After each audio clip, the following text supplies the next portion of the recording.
안녕하세요. 로샷 심리상담연구소 양성희입니다.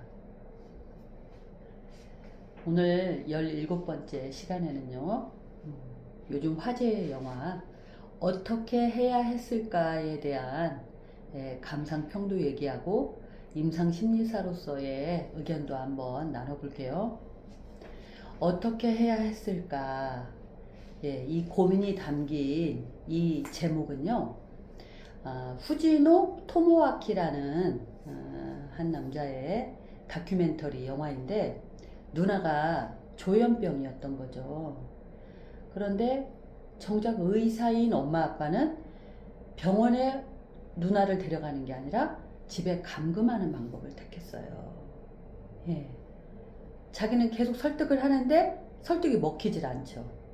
그래서 어떻게 할까 고민을 하다가 자기는 이제 걱정이 많이 되고 무슨 뭐 2차, 3차 무슨 일이 날까봐 일찌감치 독립을 했는데, 기록을 하러, 촬영을 하러 집에 오는 거예요. 뭐 신년에도 오고 크리스마스 때도 오고 그랬던데, 그렇게 영상을 계속 찍어서 이걸 남겼는데, 고민 끝에 그걸 공개를 한 거죠. 어떻게 해야 했을까? 여러분이라면은 가족 중에 한 명이 조현병인 걸 알게 됐어요. 큰일 났죠. 병원에 데려가서 입원을 시키시겠어요? 아니면 아무도 모르게 집에 숨기시겠어요? 요즘 같으면 의식이 많이 깨었으니까 당연히 병원에 데려간다죠. 어떻게 같이 사느냐. 같이 살 수가 없기 때문에 우리의 편리를 위해서라도 당장 병원에 간다는 의견이 많을 것 같아요. 그래서 많은 분들이 병원을 택할 거예요. 병원에 조현병 환자가 당연히 많고요. 말씀드렸겠지만 제가 그 심리검사라는 거요, 이렇게 개발돼서 지금 우리가 쓰고 있는 심리검사들은 다 이 정신과 의사들이 조현병 때문에 만들었다고 해도 과언이 아니에요. 이게 가장 큰 고민이잖아요. 조현병이라는 게 도저히 현실적이지 않죠. 누구와도 함께 지낼 수 없어요. 기능 전혀 할 수 없죠. 당연히. 그렇기 때문에 이 총체적인 문제를 지닌 이 조현병에 대해서 학자들은 정말 연구를 많이 했고요. 그런데 그러고 보니까 이 조현병인 누나 말이에요. 이 누나의 부모님이 의대를 나오신, 약대를 나오신 의사라고 해요. 그런데 의사의 길을 가지 않고 연구자의 길을 가셨죠. 그게 특이한 점이에요. 누나가 조현병인데 어느 날 갑자기 조현병이었다고 말을 하거든요, 감독은. 그런데 마지막에 아버지가 밝히죠. 그 연로하시지만 여전히 정신은 깨어 있으신 아버지가 태어날 때부터 달랐다고 고백을 합니다.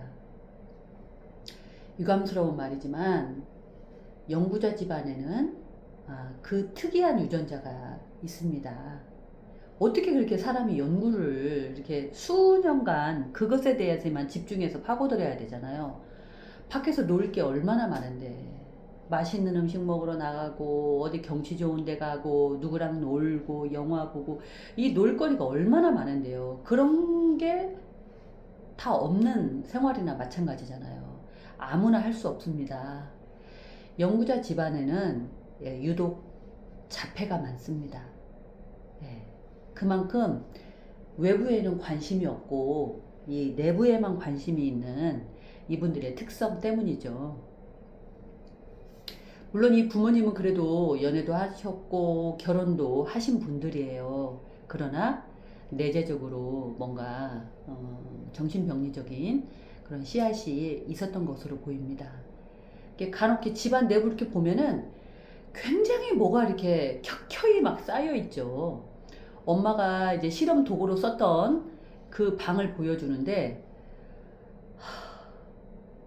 그 방이라고 볼 수가 없어요. 그냥 창고인데, 창고라고 해도 정리가 되어 있다기보다는 그냥 이것저것 온갖 장비들과 이제 이런 것들이 다 쌓여 있어요. 현미경이며 무슨 기구며 해서 저장강박이 있구나 그렇겠는데 그 얘기는 곧 불안장애라는 얘기죠. 네. 보웬이 그토록 연구해서 주장했던 것이요. 가족 치료를 해야 된다. 왜? 정신병원에 조현병 환자들을 이렇게 수용하고 치료를 하잖아요. 그래서 약도 잘 먹이고 이렇게 하면은 호전된단 말이에요. 그래서 퇴원을 시키는데 퇴원시키면 대부분 심해져서 다시 돌아옵니다. 이게 무슨 일이냐? 왜 집에만 가면 심해지느냐는 거죠. 그래서 엄마들을 이렇게 관찰 아닌 관찰을 하게 됐는데 이렇게 병문안을 오잖아요. 그런데 대화하는 걸 보면 이상한 거예요. 공통점이 있었던 거죠. 가령 우리 전에 넷플릭스 드라마 중에 정신병동에도 아침이 와요 한 드라마 있었는데 아시나요? 예, 책도 나왔다고 들었습니다. 우리 같은 사람들한테는 아주 살아있는 교과서예요. 거기에 현실적으로 양극성 장애가 어떻게 행동하고 어떻게 치료를 받고 이런 전후가 이제 다 나오고 그 의학적인 관점으로도 많은 걸 보여주기 때문에 예, 일반인에게도 그렇고 이런 전공자에게도 그렇고 시사하는 바가 크고 아주 유익했습니다. 거기에 보면 그 양극성 장애도 조현병과 비슷하죠. 근데 거기 양극성 장애로 입원한 딸의 엄마가 이상한 행동을 하죠. 우리 아가 이거 네가 좋아하는 이거 포도 이거 먹어라 하고 이거 도시락을 준단 말이에요. 근데 딸은 그거 먹기 싫거든요. 그래서 나중에 간호사가 그래요. 이거 도시락 전달해 달라고 그러니까 그거 안 드시던데요? 안 좋아하시던데요? 그래요. 무슨 소리냐고. 우리 딸애가 이 포도를 얼마나 좋아했는데 어릴 때부터 얼마나 좋아했는데 막 스토리를 얘기해 막 그러면서 그럴 리가 없다고 해서 자기 생각을 그렇게 주입하고 있는 거죠. 예. 숨 막히는 줄 알았습니다. 그 장면에서. 특히나 먹는 것에 있어서는 자유가 있어야 돼요. 교육도 교육이지만 입으로 들어가는 겁니다. 그것에 있어서 이거는 엄청난 폭력이죠. 네, 우리 엄마들 좀 주의하셔야 돼요. 네. 이렇게 엄마들의 방식이 좀 문제가 있었던 거예요. 아이의 자아를 뭐 존중하지 않는 것 같죠? 자아가 있다는 걸 인정하지도 않는 것 같아요. 너는 이래야만 한다, 이래야만 한다. 그러고 보니까 블랙스완도 생각나네요. 거기 그 블랙스완, 거기 이제 주인공, 발레리나가 된 주인공의 엄마 보세요. 자기가 못다한 이 꿈, 이 한을 네가 풀어다오 하고 막 계속 입력을 하잖아요. 그래서 결국은 이상 증상이 나타나죠. 정말 엄마는 중요해요. 그래서 보웬이 주장했던 것은 그 사람만 치료해서는 안 된다. 그동안은 개인만 치료를 했으나 가족이 전체 치료를 해야 한다. 그래서 가족 상담이 생겨난 겁니다. 뭐 조현병 뿐이겠어요.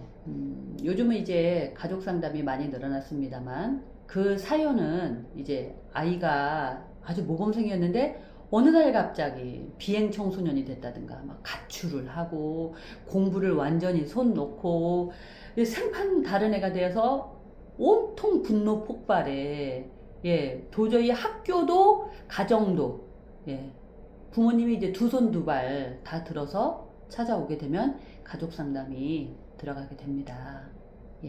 왜 이 아이가 이렇게 되었을까? 과연 아이 혼자만의 문제였을까? 그게 아니거든요. 이 영화에서도 그대로 드러납니다. 이 아버지 의사가 되지 않고 연구자가 되는 걸 택했죠. 대인관계가 어려운 겁니다. 대인관계가 싫었을 수도 있고요. 조현병은 어떤 성격이냐면요. 나를 제외한 나머지 이런 환경이나 사람에 대해서 전혀 관심이 없어요. 전혀. 그래서 그 조현형 성격 장애 이런 것도 있는데 그런 성격들도 그런 거예요. 정말 관심이 없어요. 남한테 관심이 없어요. 우리가 항상 이 환경을 경험하는 거고, 그것에 대해서 이 자극에 대해서 반응을 하고 여러 경험을 통해서 실패도 하고 성공도 하고 이 희노애락을 경험한단 말이에요. 그래서 서로 이제 연애도 하고 친구도 맺고 결혼도 하고 가정도 꾸리고 회사도 다니면서 같이 이제 스트레스도 받기도 하고 이제 여러 일들을 겪는단 말이에요. 문제도 해결해 보고요. 성취감도 얻어보고 좌절도 해보고, 이게 바로 인간의 인생인데 이 사람들에게는 나 외에 관심이 있는 게 없어요. 그래서 이제 망상에 빠져듭니다. 예. 그래서 이 주인공 언니도 이 점술에 빠져들죠. 그래서 근데 또 엄마가 또 이제 다 또 도와줘요. 뭐만 한다면, 국가고시 네가 보고, 다시 의사 되고, 공부 다시 한다며, 그거 하게 해줄게. 이래서 말도 안 되는 주장들을 하죠. 엄마, 아빠가. 오로지 그거예요. 사람이 제일 중요한 건 이 정서적으로 느끼면서 다른 사람과 상호작용이 되어야죠. 그런데 그거는 제외시키고요. 국가고시 준비해라. 그거를 병원도 데리고 가지 않으면서 매년 아이한테 요구를 해요. 딸아이한테. 예, 문제가 있죠? 예, 대인관계에 있어서 철벽을 쌓고 있는 가족인 걸 알 수가 있습니다. 오로지 정상은 이 토모아키 감독밖에는 없었던 것 같아요. 혼자 정상일 때 얼마나 괴로울까요? 도무지 대화가 되지 않는데. 물론 시기가 몇십 년 전입니다. 그 시기에 우리나라는 더 했겠지만 정신병원에서의 그 말할 수 없이 심한 그런 학대 같은 것들도 얼마나 비일비재했으며, 그리고 우리들의 그 시각이 덜 발달했기 때문에 색안경 끼고 보고, 그리고 특히 일본은 남한테 패기치면 안 된다도 있고, 우리도 그런 정서 강하잖아요. 이게 수치스럽게 드러내는 거. 그런 거 너무나 싫어하고, 수치심에 매우 예민하잖아요. 그렇기 때문에 더더군다나 병원에 찾아갈 수는 없었을 거예요. 그러면 어떻게 해야 되나요? 이대로 아픈 채로 두어야 되나요? 결단을 내려야 합니다.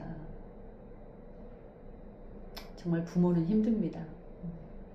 일생일대에 내 자식을 놓고 눈 딱 감고 정신병원에 데려가서 전문가를 만나서 시키는 대로 따라보는 거죠. 예. 그게 두려워서, 그게 불안하고 믿을 수가 없어서 이 가족은 택하지 않았던 거죠. 예. 사연이 중요하지 않아요. 그냥 무조건 안 되는 거죠. 금기라는 것에 대해서 한 가지 얘기해 볼게요.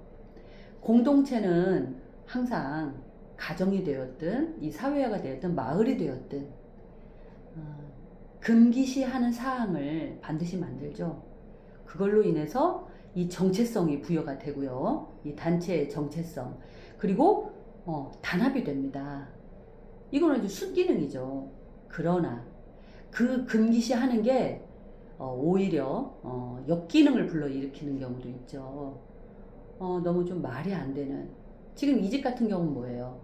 아이가 아프다는 것을 절대 숨기는 거예요. 가족 간에 얘 이상한데 치료 받아야 되는데 어떡하지? 언제까지 이렇게 이런 대화를 나누지 않는 것 같아요. 그래서 그 남동생이었던 부모님의 아들인 후지노 토모아키가 너무나 이제 답답했던 거죠. 같이 살지 않은 것에 대해서 정말 다행이라고 생각합니다. 예. 만약에 독립마저도 안 했더라면 얼마나 힘들었을까요? 예. 본인이 미쳤을 거예요. 본인이 혼자 정상이니까. 자, 그렇게 해서 영화가 이제 마무리되는 걸 보고 나오는데 정말 가슴이 막막했어요. 저는 혼자 본 게 아니라 대학생 딸하고 같이 봤어요. 우연찮게 보고 싶어 한다는 걸 알게 돼서 이제 둘이 같이 예매하고 봤는데, 이 아이가 왜 이걸 보고 싶어 했을까? 짐작을 하기는 했죠. 그래도 물어봤어요. 여러분도 물어보세요. 자녀분들한테 넘겨주지 말고 배우자에게 넘겨짚지 말고 물어보세요. 왜 이게 보고 싶어? 그래서 속마음을 말하는지 보세요. 짐작하던 대로였어요. 지적장애가 심한 언니랑 살고 있는데 저 집하고 비슷한 것 같거든요. 저 집은 어떻게 살고 있을까? 이제 다른 집 상황을 한번 보자는 거죠. 이 아이도 두려움이 큰 겁니다. 네. 그리고 저렇게 가족의 일을 용기 내서 드러냈다는 것, 그것에 대해서도 뭔가 고무적인 게 조금 있지 않았을까요? 저는 이 감독에게 위로와 지지 박수를 아낌없이 보내드리고 싶습니다. 저 두려움과 싸웠고 용기를 내어서 사회에 내놓았습니다. 울림이 정말 큽니다. 예. 저런 가정이 있을 경우에 저렇게 사는구나, 저런 아픔이 있구나 알 수가 있죠. 저도 이제 지적장애 딸과 지금 27년째 살고 있는데 쉽지 않습니다. 예. 당연히 약은 복용하고 있어요. 애가 초등학교 때 이제 너무 산만하고 정서 기복이 또 너무 심하고 자폐성도 있기 때문에 이렇게 상동행동이라고 하죠. 같은 말을 계속 반복하는 거예요. 이제 의사 선생님이 반드시 약을 먹이라고 한 이유는 명확해요. 가족이 살 수가 없다. 살아야 되는데 가족이 저 상태로는 쟤랑 함께 살 수가 없다는 거죠. 엄마가 지쳐서 나가 떨어진다는 거죠. 그래서 첫째 약을 먹어야 한다고 했어요. 이 누나 같은 경우도 이 가족 내에서 사회에서 사회 일원이 될 수는 없어도 이 가족을 이루고 여기 안에서 살고 있잖아요. 거기서 이 작은 공동체 안에서 살아내려면 저 문제 있는 행동들이 낮춰져야 되겠죠. 약 먹고 달라진 거 보세요. 정말 표정이 싹 달라졌더라고요. 네, 정말 반가웠습니다. 그래서 저희 아이도 생각이 났고요. 저희 아이도 약을 먹기 전과 후가 다르거든요. 그래서 정신과 방문을 저는 지금 한 20여 년 가까이 해오고 있어요. 네, 공부에도 큰 도움이 됩니다. 여러분, 우리는 언젠가 아플 수 있고요.